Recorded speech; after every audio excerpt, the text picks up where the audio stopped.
Olá, eu sou Léo Oliveira e seja bem-vindo a mais um Pinguins em Chamas. E dessa vez, o episódio de hoje é um pouco mais delicado, um pouco mais especial. Que a gente tem aqui, estamos aqui com duas pessoas magníficas, que é a nossa querida Ângela Patrícia. Oi, pessoal, boa tarde, não, desculpa, prazer em estar aqui participando do programa. E não menos importante, a nossa querida Daniela Machado.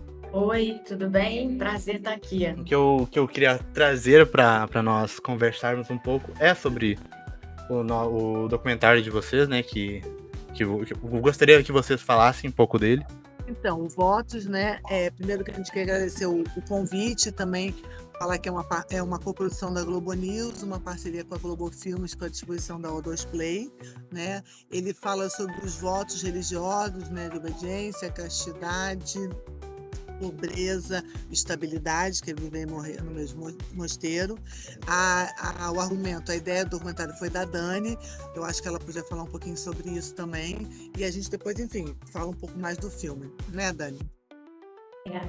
O projeto, ele partiu de uma curiosidade minha, né, de entender por que as pessoas em pleno século XXI, né, ainda fazem essa escolha de votos de obediência, pobreza e castidade, num mundo onde a gente tem muitos apelos, onde a gente pode ser o que a gente quiser, né? Então partiu dessa curiosidade, e também porque eu e a Ângela, a gente gravou no interior de São Paulo, e de repente quando eu fui buscar uma autorização de imagem, eu estava lá no meio de uma sala de seminaristas, né? Entrei na porta errada, e aquilo despertou uma curiosidade, né? O que esses jovens estão fazendo aqui?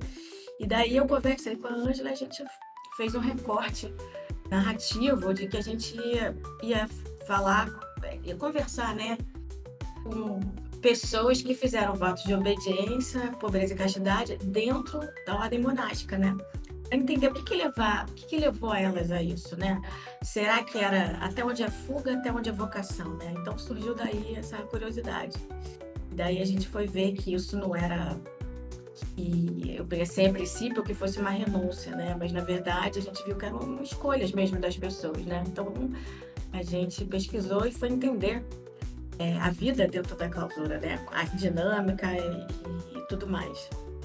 O que é legal do documentário também, eu acho que é isso, né? A gente tem, às vezes, uma ideia pré-concebida, e aí a gente foi descobrindo, né, que os personagens, eles viam de uma maneira bem diferente, né, do que a gente pensava inicialmente, e foi cada vez mais interessante justamente a gente, essa descoberta, né, essa mudança de ponto de vista, e que eu acho que o nosso ponto de vista é da maioria das pessoas que não está, né, vivendo essa vida dos monastérios, né, essa opção de vida. Então, acho que isso foi muito bacana. E a grande descoberta foi exatamente isso que a gente, né, a gente imagina assim, os monges dentro do mosteiro, né, as monjas que eles estão lá, né, no pedestal, que eles... E aí, o que é interessante do documentário é que eles botam eles no mesmo lugar que a gente, que não vive lá dentro, entendeu? Eles também têm os conflitos deles, têm as decisões para tomar, tem as coisas as regras que eles têm que obedecer, de obediência, né, a hierarquia dentro do mosteiro. Então, a gente acha que ele está distante, né, que eles estão distantes da gente, né? Mas o documentário, ele mostra exatamente eles, apesar de estarem lá, eles estão próximos da gente, entendeu? Porque eles vivem as mesmas coisas que a gente, conflitos, dilemas e todo o resto, né? Sim, eu acho que esse lado também, né, enfatizar que o nosso enfoque não era um enfoque religioso, né, apesar de ser um universo religioso. Então, assim, buscar esse lado humano mesmo das pessoas, né, porque eu acho que isso que as pessoas têm curiosidade, né. E o que despertou, se vocês acharam interessante no assunto, né, porque vocês são, enfim, cinema, mas também game, outras, enfim, RPG, outros tipos de coisa.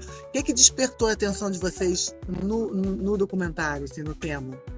É que, primeiramente, é que eu sou apaixonadíssimo por obras nacionais, né? Então... Bom. Então, bom isso, muito bom. Cinema nacional, documentário nacional, jogo nacional, é uma parada que eu tô sempre querendo consumir mais e mais. E aí, Votos, quando eu vi o trailer de Votos, a parada que mais me chamou a atenção é a questão de, tipo, eu nunca pensei sobre isso. Eu nunca fui atrás de, tá, como é que esse pessoal vive lá dentro? Como é que é viver lá dentro do monastério, dentro das abadias? Então, quando eu vi o documentário, né, que a A2 liberou pra mim, quando eu vi o documentário, eu achei tão delicado a forma como vocês abordaram, né, como vocês mostraram a vivência. E como a senhora disse mesmo, que a questão é extremamente informativo, sabe? Não foi uma visão religiosa, foi uma visão informativa. Então foi bem essa viagem dentro desse tipo de vivência deles, né? Foi uma parada que me instigou bastante. Eu acho, assim, que o grande desafio da gente foi conquistar essa confiança deles pra gente entrar num lugar que ninguém nunca tinha mostrado antes, entendeu? Sim, o claustro dos mosteiros, né? Então, assim, o nosso desafio maior foi antes na hora de conceber a ideia e conversar com as pessoas, será que elas vão topar, será que elas não vão topar?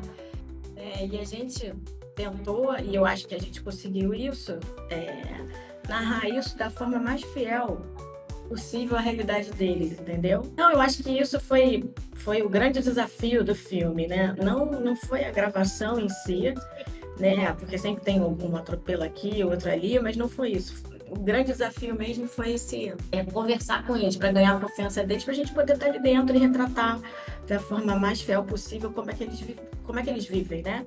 Sim. Eu acho que uma coisa pessoas que nem a gente. Foi interessante também, eu acho, assim, a coisa do tempo, né? Como a gente acabou, a primeira gravação foi em 2016, enfim, a gente foi muito tempo, né, acompanhando os processos, então acho que isso, o filme tem uma riqueza por conta desse espaço temporal que a gente teve, entendeu? Então a gente conseguiu um recorte temporal grande, né? E que eu acho que isso enriquece muito, porque a gente vai ver como é que as pessoas estão, enfim, os dilemas que elas enfrentam, como cada um lida com as suas questões. Então, acho que isso trouxe uma coisa bem bacana para o filme, né? Outro desafio, assim, né, seguindo o que a Angela está dizendo, foi nessa coisa do tempo, né? O filme a gente demorou 6 anos para concluir o filme, então a gente também, parte do filme foi feito durante a pandemia. Então a gente teve esse desafio de encaixar na narrativa do filme esse recorte do que a gente estava vivendo, né? E a gente conseguiu fazer isso de uma forma bem interessante, assim, e com a colaboração de todos, né? Que veio através dessa confiança que eu falei anteriormente, né? Então, o filme ter sido lançado pós-pandemia, né? Porque, claro que não é a clausura monástica, não é nada disso, mas assim, as pessoas tiveram que ficar reclusas em casa. Então, acho que até a recepção do filme, após o mundo ter passado por uma pandemia, ela foi alterada. Eu acho que ela é diferente, entendeu? Porque, de alguma forma, as pessoas ficaram reclusas, claro que contra a vontade, ao contrário das pessoas que optam pela vida monástica.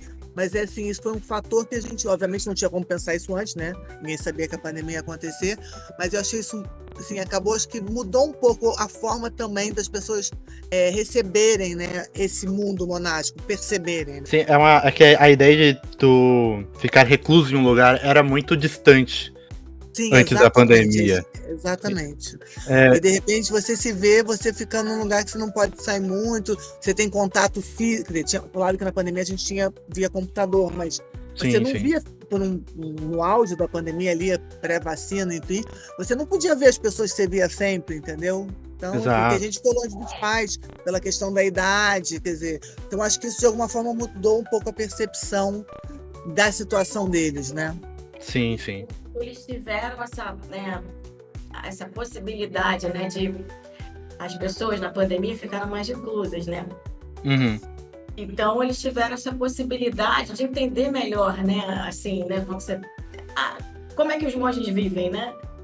Todo mundo na pandemia ficou recluso, né? Então acho que aproximou isso que a Angela falou depois, né, o lançamento pós-pandemia, aproximou as pessoas da realidade deles, né? E também tem o que a Dani falou, né, da gente incluir a pandemia.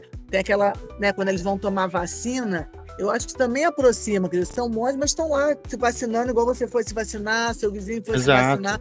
Eu acho que ali também essa humanidade ela é ressaltada nessa parte que a gente mostra um pouco de como é que foi para eles também durante a pandemia, né? Exato, como a Daniela falou, tipo, tu traz eles pra. Eles são humanos como nós, tipo. Exatamente. É uma vida bem. É uma vida diferente da nossa, querendo ou Sim. não. É uma vida mais reclusa.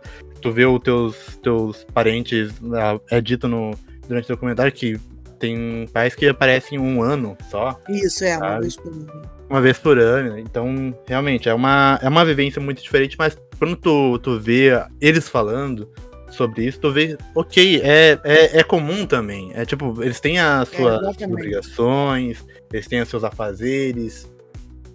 Então, dá puxa essa realidade pra gente, que tá fora dessa bolha, né? E tem uma outra coisa também, né? Eles têm, assim, conflitos como a gente. Eles também têm, lá no mosteiro eles vivem, a gente viu isso, que o voto mais difícil de se viver é o da obediência, que a obediência é se curvar à vontade do outro, né? Sim. Então eles têm que estar lá dentro, eles têm que obedecer regras, né? E como a gente aqui fora também, né? Regras, hierarquias e tudo mais, né?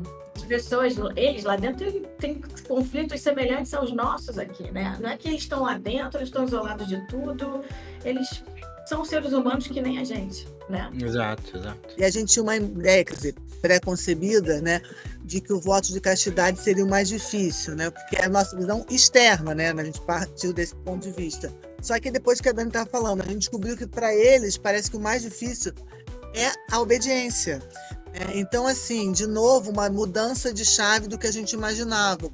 E eu acho que essa descoberta que é muito interessante, entendeu? Assim, você dá voz, de certa forma, dá um espaço para essas pessoas mostrarem como é para elas, né? E apesar deles estarem lá dentro, eles estão super conectados, eles estão fora e ao mesmo tempo dentro do mundo, entendeu? Porque lá dentro eles estão conectados com aqui fora, eles sabem as coisas que acontecem, seja através de uma ida de um parente, um telefonema, ou a pessoa que os mosteiros têm hospedarias que às vezes recebem visitantes de fora e aquela pessoa que cuida da hospedaria fica em contato com as pessoas aqui fora, com o WhatsApp.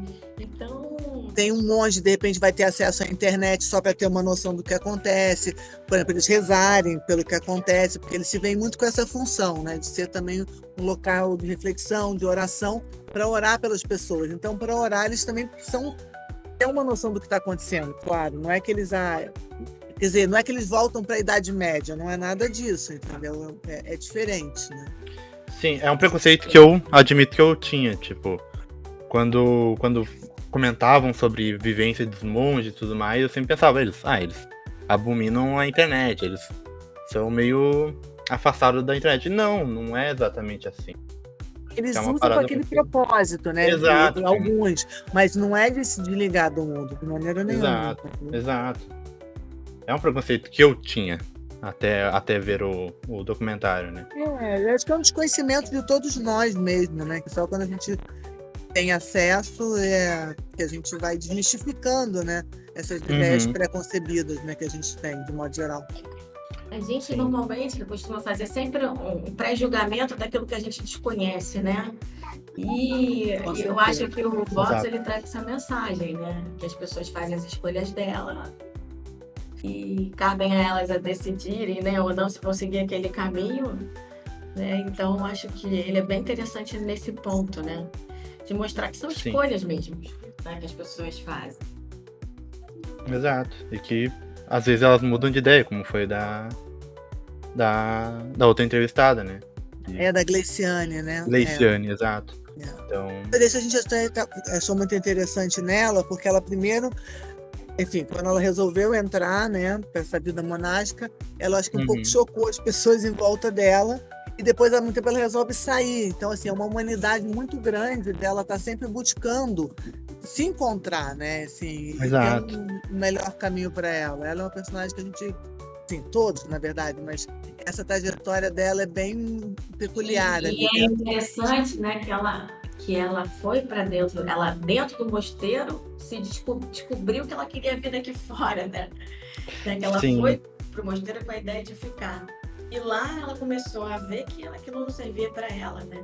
E sofreu vários conflitos e dilemas, né? Que depois ela finalmente chegou à conclusão que aquela vida não era para ela. Então, a Gleiciane é um momento do filme muito, muito carregado de emoção, né? E que mostra a escolha dela mesmo de sair, né? E mostra como ela lá dentro se encontrou para sair, né? Exato. Ela se fortificou lá dentro, eu acho, para poder se escutar, né? Acho que também, assim, de repente ela teve lá talvez até um ambiente, uma vivência, que ajudou ela a poder realmente ouvir o que ela queria, né? Acho que o mosteiro foi muito importante na vida dela. Sim, sim. Durante eu estava assistindo, eu criei um contraponto muito forte entre ela e a Emanuele, né? A irmã Emanuele. Que também sempre quis estar em um mosteiro, em uma abadia. E ela, diferente da Gleiciane, ela ficou, né? Tanto que ela fez o votos perpétuos e tudo mais. Sim, sim, é. É interessante, né? Porque são duas mulheres jovens, da irmã Manuela mais jovem, mas mesmo assim tem esse contraponto mesmo. Eu Sim, concordo sim. com você. E o que é interessante do filme é exatamente esse contraponto, né? Quem ficou, quem saiu, e que todas as escolhas são válidas, né? Exatamente. Então, isso que e a gente conseguiu fazer isso, né? A gente tem os 4 personagens aí principais, né? Tipo a Emanuela, a Gleiciane, né? Tem o irmão André, tem várias pessoas assim, e que a gente consegue mostrar isso, né? Todas as Sim. escolhas, assim, a gente fala de escolha, não o que é bom, o que é ruim, eu vou ficar, eu vou sair. Né? Eu acho que o mais importante é você ser fiel à sua verdade ali, né? Exatamente. E eles têm isso. Até quando a irmã Marta, ela foi em São Paulo, na exibição na Mostra Internacional de Cinema de São Paulo, e foi muito legal, porque ela falou, nossa, vocês retrataram de uma maneira sim, fiel, sem ficar puxando para um sensacionalismo, entendeu? Eu acho que isso foi legal. E foi muito interessante também ver as pessoas no cinema, vendo elas lá assistindo o filme, né? Foi muito bacana também, assim, Sim, esse imagino. momento pra gente, né? E vai entrar em cartaz, enfim, agora, né? A princípio aqui no Rio de Janeiro, mas futuramente vai estar em plataformas digitais também.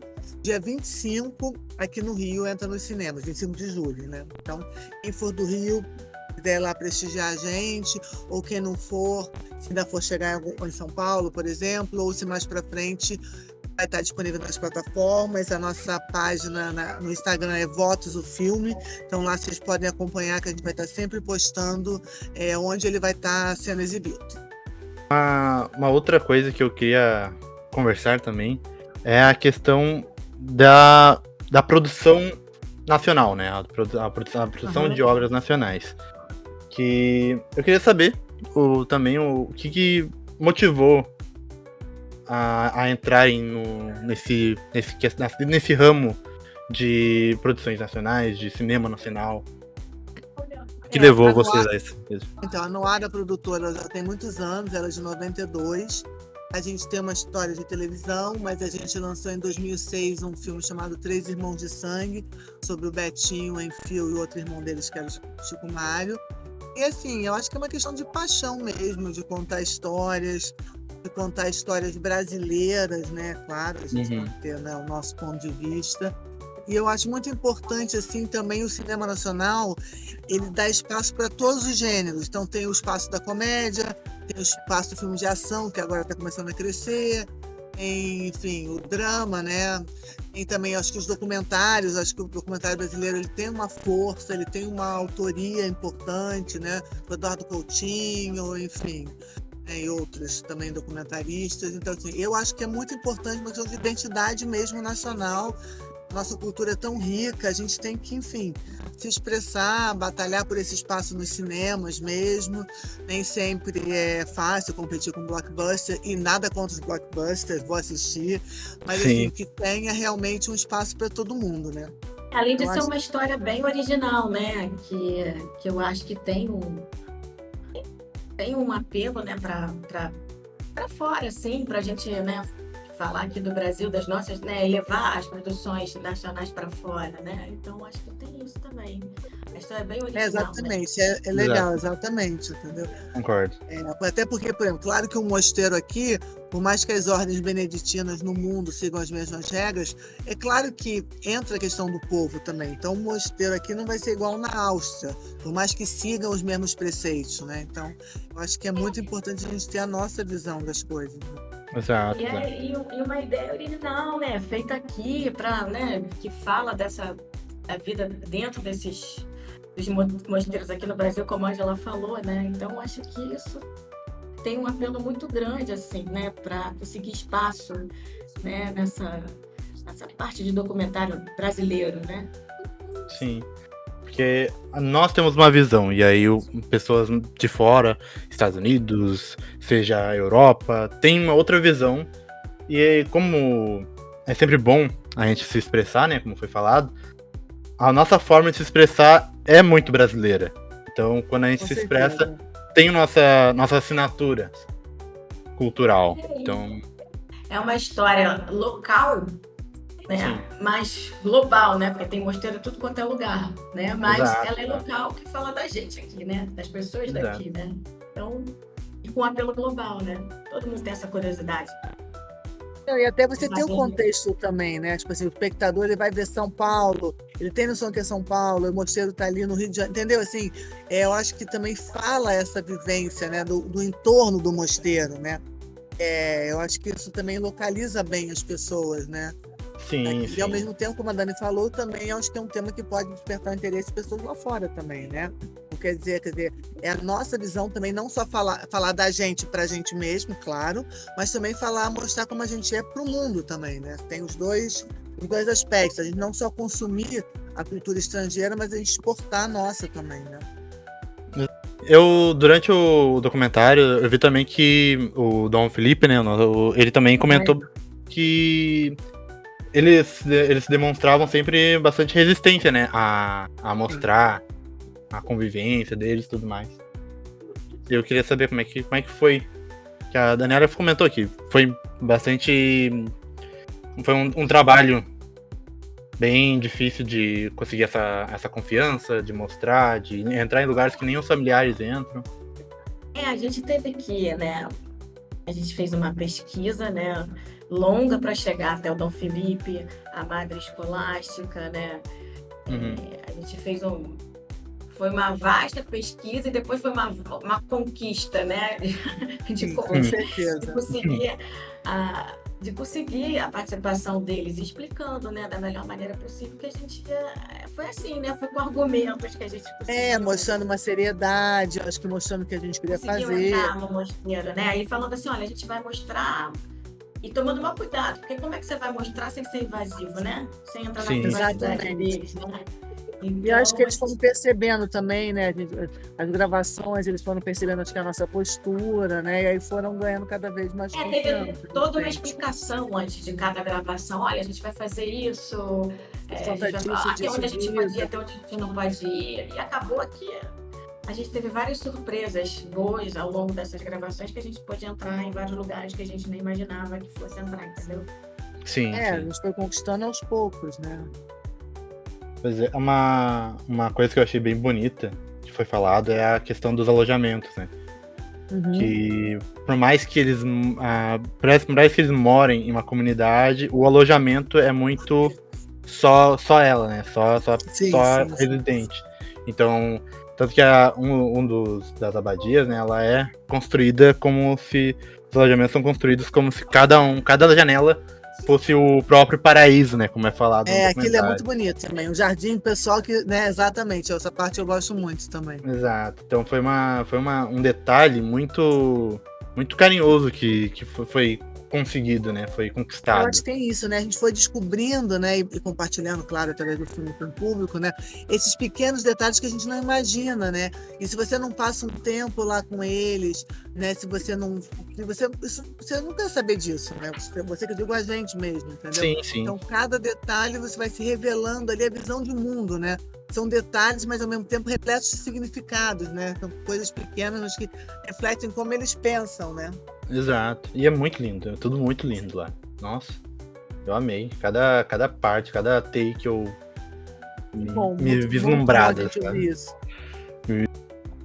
Voltando às obras nacionais, eu queria saber de vocês um filme nacional que vocês trazem pra vida, uma coisa que sempre acaba vindo na memória. Eu acho que assim, eu gosto muito de. Desculpa. Situação do Brasil. Eu acho que criança a gente foi formada, você acha que não, que você é bem mais novo, mas por exemplo, era Trapalhões, né? Eu acho que assim, tinha essa coisa de você ir ao cinema nas férias, assistir sempre o filme dos Trapalhões, que eu acho que foi uma coisa que, para uma geração, foi muito importante, né? De você ver, enfim, a criança poder ver filmes em português, né? Eu gosto das coisas do Eduardo Coutinho, aí falando mais do documentário. Enfim, eu gosto também das coisas do Paulo Gustavo, muito, do Minha Mãe é uma Peça. Eu acho que teve uma importância muito grande para o cinema nacional. Foi sei lá, uma relação de muito afeto que o público desenvolveu de novo com o cinema nacional. Eu sou bem eclética, assim. Eu vou falar de coisas assim mais recentes que eu acho que me tocam e que podem, assim, de repente, inspirar até para fazer alguma coisa sem ser de documentário, sabe? De ficção. Os filmes da Carolina, agora eu esqueci o sobrenome dela, é diretora de Carvão, de Pedágio. Não sei se você viu, né? Não vi, mas eu quero muito ver Pedágio. Dizem que é maravilhoso. Então, Eu conheço por nome, mas eu não cheguei a assistir. Então, esses filmes são bem interessantes, filmes de ficção. É que eu vi agora recentemente, por isso que você falou de cinema nacional. E ela tem um recorte da narrativa bem sensível, sabe? Assim, que eu acho que... E ela tá conseguindo, né, levar lá para fora. Carolina. Aqui locais. Ela foi premiada, né? Foi em Berlim, não sei. Ela ganhou um prêmio legal recentemente. Eu tenho assistido muito filme nesse sentido, para inspiração mesmo, né? Enfim, na área de ficção, né? Exato, que é uma área ainda muito pouco explorada, eu diria, do nosso cinema nacional. Aqui a gente mais comédia rasgada, né? Mas eu gostei. Enfim, agora eu também vi recentemente um que eu adorei, o Grande Sertão também. Achei bem interessante. Carolina, eu não vou saber falar o sobrenome dela, mas é Carolina Markovic, eu acho que é. Isso, exatamente. Acho que é esse o sobrenome dela, mas é um sobrenome bem difícil de falar. Mas sim, eu lembro de ter assistido o trailer de Carvão e eu vi a sinopse de Pedágio. Me instigou bastante também. Mas essa coisa da sensibilidade, um filme, documentário. O Helena, da Petra Costa, foi um que eu gostei muito também. Não sei se vocês viram, que ela fez. Helena, eu amei Helena de tantas formas. Eu achei muito lindo, achei um filme poético, assim, um documentário, uma vertente mais poética que eu gostei muito também, assim, achei muito bonito.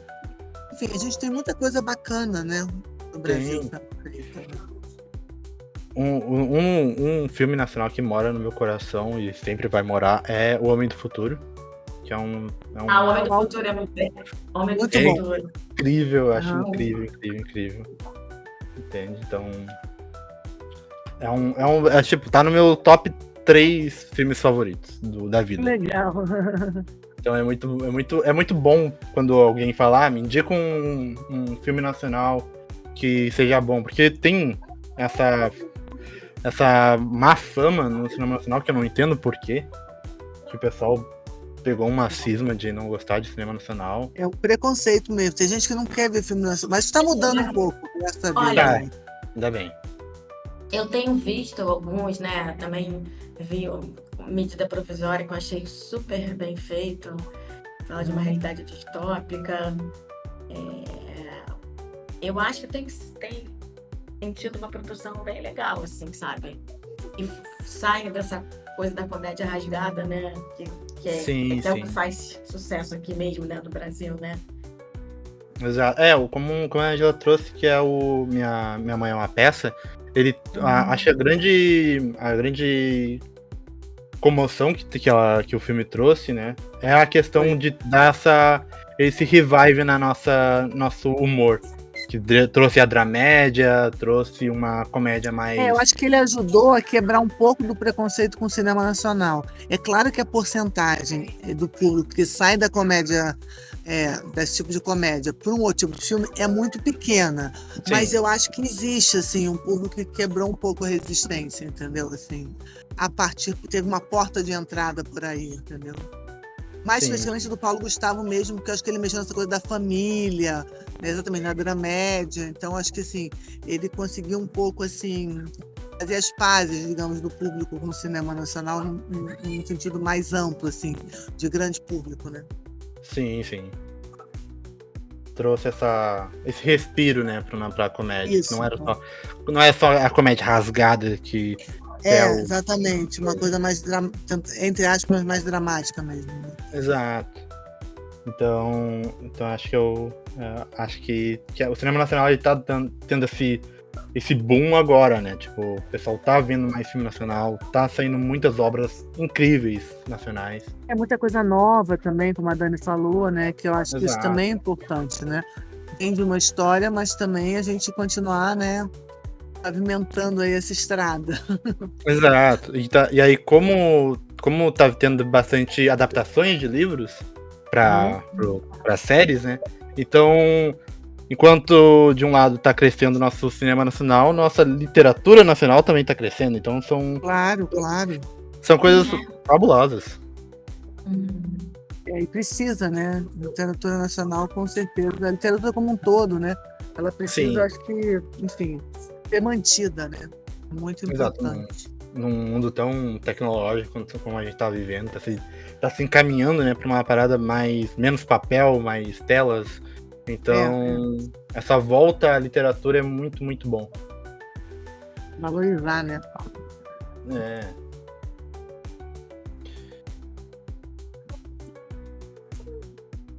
Mas eu acho que na literatura a gente vai achar, de repente, várias coisas boas para adaptar para o cinema. Exato. Tem muita história magnífica nos nossos livros que dá uma visão boa. Tem uma moça, vocês viram, que americana, que comenta a literatura, ela falando sobre Memórias Próximas de Brás Cuba, que foi o melhor livro que ela leu na vida, e depois ela foi, entendeu, ler Capitu, começou a falar sobre Capitu, e aí as pessoas começaram num boom meio que internacional de Machado de Assis. Assim, tanto as coisas recentes como mais antigas, tem muito material bom de ficção, né? Sim, sim. E pela língua acaba não sendo tão traduzido, enfim. A própria Clarice Lispector, né? Maravilhosa também. Tem uma nova adaptação agora, que eu quero até ver. Sim, tem muito material. Tem muito material na nossa língua. Então, quanto mais nós conhecemos nossa própria cultura, né? Então, que é uma parada que é um conflito muito humano, né? Essa parada de se reconhecer. Também... Sim, faz toda a diferença, né? Exatamente. É o que a gente pode criar a ponte com o próprio documentário do Votos, né? Que ali a mensagem seria o autoconhecimento, né? Se conhecer a si mesmo. Então, conhecer do que tu é capaz, conhecer o que nós brasileiros somos capazes, que é criar obras incríveis, que é fazer o que nós quisermos, né? Que é querer fazer o que nós nos sentimos bem fazendo. Exatamente, você falou um ponto importante que eu acho que no documentário, eu acho que tem muito isso mesmo, assim, essa coisa do autoconhecimento, de você escolher o seu... Claro, ninguém sabe se vai dar certo ou vai dar errado as suas escolhas, mas de você procurar se ouvir, né? E seguir um caminho mesmo quando é diferente do que todo mundo faz ou do que todo mundo espera. Você ouvir essa voz interior mesmo, né? Correto. E no filme a gente conseguiu fazer bem isso, né? A gente não sabia que ia demorar tanto tempo, né? E esse tempo que demorou, nossa, tanta coisa que a gente conseguiu acompanhar, né? As pessoas escolhendo seguir ou não, né? Deu para entender bem esse autoconhecimento, né? Sim. Também muita coisa. Além dessa mensagem que você está falando, né? O filme tem essa outra mensagem mesmo, de quem faz parte daquela vida que está aqui fora, de não prejulgar quem está lá dentro, entendeu? Porque a gente tem essa mania, né, de prejulgar sempre o que a gente não conhece, né? O desconhecido. Então, as pessoas fazem isso mais ou menos assim, desvalida a escolha do outro para validar a delas, né? E eu acho Exato. que né, o filme ele traz isso, né? Assim, sem prejulgamento, né? A pessoa escolheu. Exato. E ao mesmo tempo, assim, eu acho que é interessante, é um lado um pouco diferente do que a gente tem, né, fora da vida monástica, que é os votos perpétuos é uma coisa para a vida toda, né? Dificilmente fora desse ambiente, isso eu acho que é bem interessante também. Você tem decisões que são para a vida toda, né? Claro que tem algumas que são, mas assim, essa coisa do comprometimento, né? Você tem que pensar realmente no seu comprometimento. A Gleiciane fala, se eu fizesse votos perpétuos, só pedindo licença ao Papa para ser, enfim, para desfazer, digamos isso, né? Ser liberada, para desfazer, ser liberada. Eu acho que isso também, é uma coisa que é diferente do que a gente tem, né, fora dessa vida monástica, que é muito interessante também, né? Assim, essa questão do compromisso, um compromisso eterno, digamos assim, né? De até viver e morrer no mesmo mosteiro, né? Tem até que fala, né, que olha, quando ali é o diploma do monge, quando ele morre. Sim. Porque mesmo o casamento, que em tese até que a morte o separe, né? Na realidade, assim, na vida prática, digamos, poucas vezes isso acontece, mas lá esse compromisso do voto perpétuo para a vida toda tem um peso, né? Então acho que isso é bem interessante também como reflexão. Ele fala, né? Tem um que fala, né? Que é quando ali tá o diploma do monge, né? Ele morreu do mesmo mosteiro. Claustro, não, a lápide, né? Na verdade, é o tipo de diploma do monge. Exatamente, o diploma do monge, a lápide, né? Ali então tem umas coisas super interessantes. E essa coisa também de dar força, né? Que às vezes quando eles estão um pouco... Eu não lembro se essa frase acabou entrando ou não, talvez a Dani lembre. Mas quando vai estar quase esmorecendo, passei ali e ver que aqueles monges perseveraram. Acho que o Dom Felipe fala isso, acho que entrou assim. Que aqueles monges perseveraram. Então, assim, eu acho que tem uma questão de... O Dom Felipe fala isso no Claustro, quando ele está andando. Então, assim, tem essa questão de vida e morte, né? Esses ciclos, né? São muito interessantes, né? Ele fala que tem um claustro mosteiro e aqui estão os monges que perseveraram. Perseveraram, né? Isso, exatamente. Mostrando pra gente as lápides, né, do claustro, né? Sim. Literalmente viver e morrer no mesmo mosteiro. Exato. É um ciclo muito, muito bonito quando tu vê, sabe? E forte, né? Bem forte. Forte. São pessoas que acreditaram em si mesmos, que escolheram, né, Isso, exatamente. A decisão e seguiram ela até o fim. Então, seguiram até o fim mesmo, né? Exato. É uma jornada muito, muito bonita.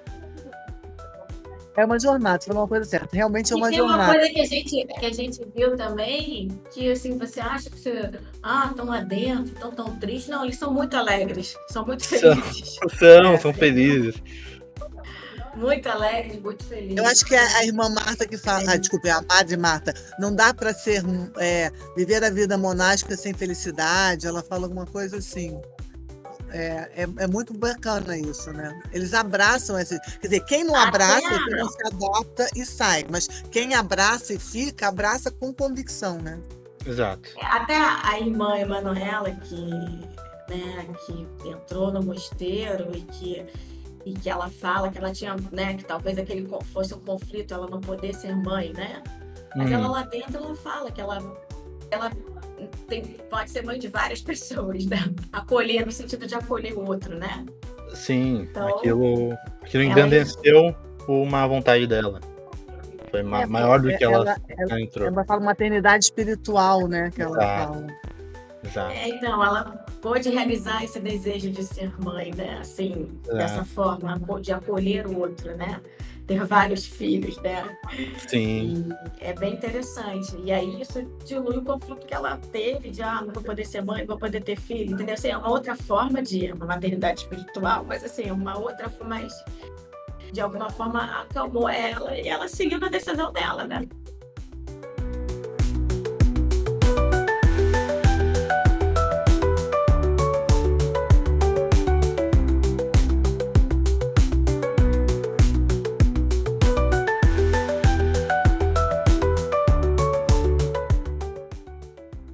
agradecer enormemente pela honra de ter vocês aqui na minha querida bancada. Vou deixar aberto para vocês falarem mais de vocês. Eu queria primeiro agradecer, Léo, foi um bate-papo super gostoso, foi muito bom, assim. E é isso, convidar as pessoas, então, de novo, a irem dia 25 de julho, quem estiver aqui no Rio de Janeiro, a partir de 25 de julho, e ficar ligado lá na nossa página, no Instagram, Votos o Filme, que a gente vai estar sempre postando onde ele está passando. Escrevam pra gente, mandem mensagem lá pelo Instagram, comentando o que vocês acharam, o que tocou vocês em especial. Vai ser um prazer pra gente ter esse retorno do público. Obrigada, Léo. O que eu acho mais legal, assim, né, disso tudo, é essa oportunidade que a gente está tendo, como essa com você, de estar tendo esse feedback, da gente ver que a gente, com o filme, conseguiu fazer o que a gente pretendia, né? Então, sim, dessa mensagem chegar dessa forma, assim, de que a escolha, de que cada um escolhe a vida que quer, e sem pré-julgamentos, então, assim, né, que não é, que tanto faz ficar ou sair do mosteiro, o que importa é a sua vontade, né, a sua escolha, não é nem bom e nem bom ficar, nem bom sair, enfim. Então, a gente conseguiu ver que chegou nessa...